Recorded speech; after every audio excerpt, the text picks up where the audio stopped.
虽然我还在方舱之中，但是依然无法压抑内心的狂喜。赶紧把好消息分享给各位老铁，大家一定要仔细听、仔细看。河南省检察院轻微刑事案件适用相对不起诉指导意见，明确掩饰隐瞒犯罪所得价值在5万元以下，具有以下3种情形可以相对不起诉，哪3种呢？第一，具有法定从宽处罚情节的；第二，为近亲属掩饰隐瞒犯罪所得，窃系初犯偶犯的；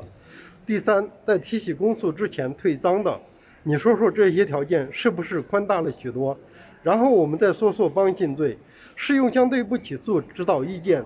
明确犯罪情节轻微，犯罪嫌疑人认罪悔罪，退出全部违法所得。具有丁哥平时在直播间说的那些减轻情节的，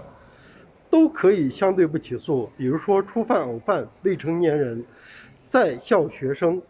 大中专院校毕业未满2年的、65岁以上的、残疾人、患有严重疾病的人、自首、立功、坦白、认罪认罚、银行卡3张以下且流水在100万元以下的，或者流水在200万元以下，但具有其他从轻减轻处罚情节，违法所得数额在2万元以下的。各位老铁是不是很兴奋？虽然说这是河南省检察院的内部文件，但这依然是一个重要的信号，意义重大，你觉得呢？